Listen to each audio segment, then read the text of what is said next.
I had the feeling that I needed to do a video, but I'd been thinking about it so long that I'm overthinking. So I just pressed play and we'll see what comes out. A year ago, I quit my job. And a year ago, September 30th, I was my last day on the job. And I came home to a house that was being flooded. And it was quite interesting. I got through it all. I got some new flooring thanks to some wonderful insurance. And then over this past year, a lot of things have come up. There's been a lot of challenges, but there's also been some wonderful, blessed, happy days. And I've never, ever regretted quitting my job. At this point in my life, if you were to look at my finances, you would say I was insanely crazy. But I'm so happy. I mean, even yesterday was such a happy day. I got to be out at the barn. I was painting walls and just enjoying life and being around good people.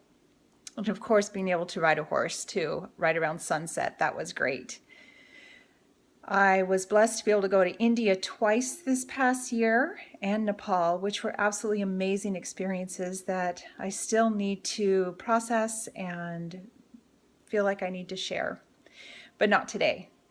Today, I'm being brave because today I feel like I need to let my friends know what I've been up to since about mid-July. Well, actually mid-August. In July, it came up for me that I needed to start being creative.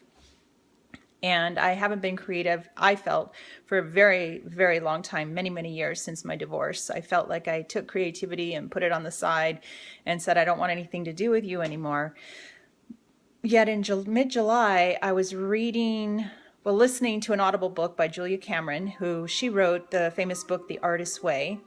But I wanted to go on and read something else by her, and it was called Walking in This World. And I was listening to it, and one day, all of a sudden, I had this extreme emotion come over me that you need to paint. And my first reaction was, no way, I'm not an artist. I can't draw, I can't paint, I can't do anything.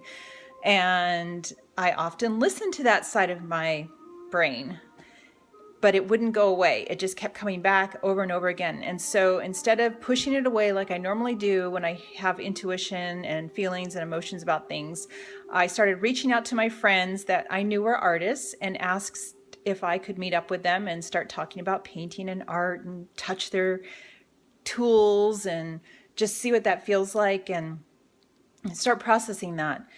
And so I did reach out to some friends and they were awesome. And it still took me about 4 weeks before I would actually pick up a paintbrush and paint something. And that was to a very good friend, Heather, who said, come on, I'm going to make you paint right now. And she did. And I didn't die. And it wasn't horrible.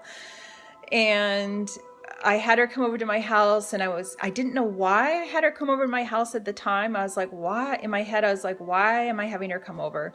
And what ended up happening is I shared with her how I didn't like the color of my dining room walls. And because I can't afford canvas, she's like, why don't you just paint on your walls? And I was thinking, that's kind of odd, but I'll think about it. And a few days later, I got the paint out. I started with wall paint that I had left over. And then I got a sponge and I got some other paints that some people generously donated to me. Thank you so much to all my friends that donated paintbrushes and canvas and the tools that I needed to start this, and most importantly, paint too. So I'm going to turn the camera around, which I don't know where that little button went to. Maybe I can't do it once I start recording because it's not Periscope.